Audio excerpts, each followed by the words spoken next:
Profesor Lacoste, ¿desde qué punto usted cree que los mendocinos somos tilingos? Sí, somos tilingos conceptualmente. El tilingo es el que pretende ser lo que no es. Y los mendocinos pretendemos ser lo que no somos. Nosotros tenemos el gusto modelado como si viviéramos en el norte de Francia. Nos encantan las alfombras de pasto verde, ¿no es cierto? El paraíso para nosotros es tener un jardín grande, enorme, verde, con una pileta, que es propio de los climas húmedos en el norte de Europa, pero que no tiene nada que ver con el clima árido de Mendoza. Entonces, eso hace que nuestro consumo de agua sea gigantesco, es ridículo, porque todos gastamos un montón de agua con el pastito, con el lavar el auto y todo ese asunto. Entonces, vivimos mal porque somos tilingos. ¿Cuál es la idea? Dejar de ser tilingos, dejar de pretender ser franceses y aceptar que somos menducos, que vivimos en zona árida y comenzar a vivir en armonía con nuestra realidad, que es zona árida. O sea, tenemos que cambiar nuestra sensibilidad, dejar de estar obsesivamente subordinados a esas alfombras de pasto verde, a la cancha de golf. O sea, el más tilingo es el tipo que está con el mundo de la cancha de golf. ¿Por qué? Gastar el agua monumental que requiere mantener una cancha de golf en Mendoza es obviamente pretender ser lo que uno no es. Eso es ser tilingo. O el otro modelo que tenemos. Se nos va a hacer insoportable vivir en Mendoza, una zona árida, con un paisaje árido, con jardines áridos, salvo que comencemos a reencantarnos con la vegetación, la parquización y la jardinería de zonas áridas. Pero está diciendo entonces que fue un tilingo Emilio Civita al imaginar el parque, que en la historia nos hemos equivocado, ¿no? Por eso, o sea, yo lo admiro mucho a Emilio Civit. Él hizo lo que en su momento parecía que era lo mejor que había que hacer. Ahora ya, ¿no es cierto?, tenemos el diario del lunes y vemos que es insostenible poner parques estilo europeo, estilo Versalles, en zonas áridas. Entonces yo lo sigo respetando, pero él no podía pensar fuera de la caja. Él es un hombre de su época, entonces hay que comprenderlo, digamos. Pero digamos, ¿cuál es nuestro desafío? Transmitirle a nuestros hijos la pasión por los paisajes y la vegetación de zonas áridas. Recuperar el vínculo con la caña. Esos cañaverales que nosotros vemos y nos parece un lugar sucio, feo, abandonado, en realidad eso es por la sabiduría de los pueblos ancestrales que plantaban esas cañas al lado de los sistemas de riego diseñados por los incas y los huarpes que armaron este modelo de Mendoza originaria. Entonces, volver a valorizar las cañas, esas cañas que tenemos en las quinchas, que tenemos en los techos, ¿no es cierto?, que son tan bonitos. Eso es una herencia de la sabiduría de los pueblos ancestrales. Nadie está diciendo volver a vivir como se vivía en la época de los pueblos originarios, sino de alguna manera volver a utilizar los materiales que están a mano en este terreno desierto para reinterpretarlos, reutilizarlos, darle una nueva estética a las cosas, ¿no? Claro, y tenemos que aprender, ir de nuevo a la escuela, a una nueva escuela que nos enseña a vivir en una zona árida. No podemos despilfarrar el agua, ya no da más. No. Eso tenemos que cambiarlo, si no Mendoza va a reventar.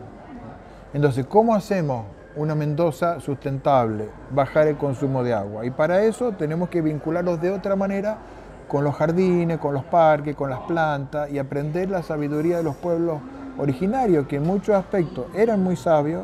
Nosotros lo hemos despreciado durante mucho tiempo porque para nosotros lo único que servía era lo europeo y resulta que lo europeo es inteligente aplicado a Europa, a su clima y a su suelo. Nosotros en zona árida tenemos que ser inteligentes adaptándonos a la zona árida. Ahora, con este planteo también estaría en crisis la agricultura.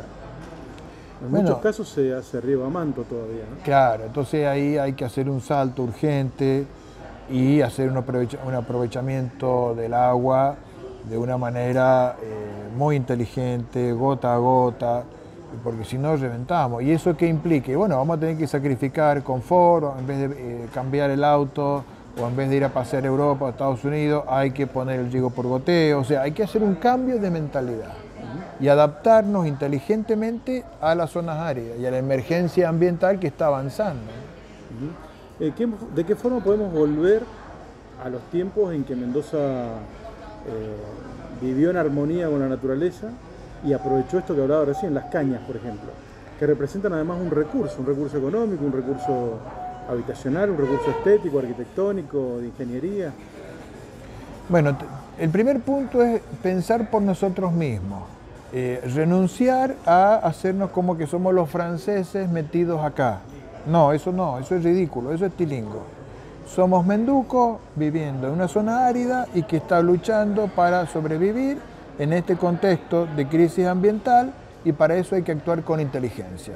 Aprovechar mejor el agua, aprender de los pueblos originarios, el mensaje que ellos nos dejaron.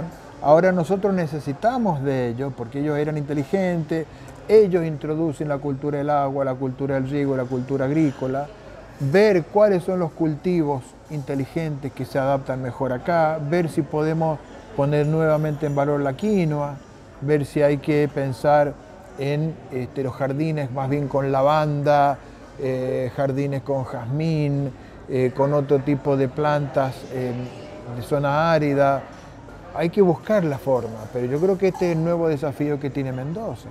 Y pasa por una actitud individual también, no solamente por las emergencias que puedan declarar los municipios o los gobiernos provinciales, y más allá de lo que la gente pueda decir en Twitter o en las redes. Hay que hacer cosas, ¿no? Claro, porque el gobierno puede tomar decisiones, puede poner leyes, puede poner decretos, pero no mucho más de eso. Y si el gobierno nos prohíbe jardines y zonas verdes, lo vamos a pasar muy mal, salvo que nos reencantemos con los jardines de zonas áridas. Pero eso es un trabajo cultural muy lento. Tenemos que nosotros esforzarnos por cambiar nuestro gusto. El gusto es una construcción colectiva.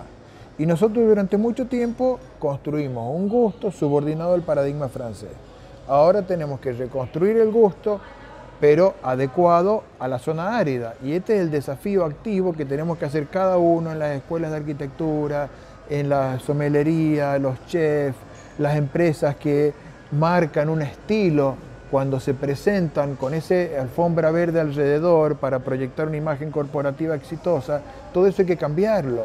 Los barrios privados, hay barrios privados que imponen la alfombra verde de pasto. Bueno, eso hay que irlo cambiando, pero tenemos que poner algo bonito, algo que nos guste. Y no tiene que ser angustioso, sino que tiene que ser proactivo, tiene que ser colaborativo. La gente tiene que sentirse que está colaborando con el futuro del lugar en donde vive, de alguna manera, ¿no? Claro, porque el futuro de Mendoza se va a librar en esta batalla cultural del gusto. Tenemos que hacer una Mendoza que nos guste y que además esté adaptada a nuestras condiciones de zona árida. Y eso también es posible, construir belleza con esos cánones. La cosa es que no estamos acostumbrados, entonces tenemos que repensarnos y reciclarnos completamente y darnos cuenta que la persona inteligente, la persona cool, es la que se adapta a sus condiciones ambientales. Y el que no se adapta y que quiere seguir viviendo acá como si estuviéramos en el norte de Francia es un tilingo, pretende ser lo que no es. Esto yo sé que es provocador, decir que los menducos somos tilingos, que esta provincia es una provincia tilinga, es provocador.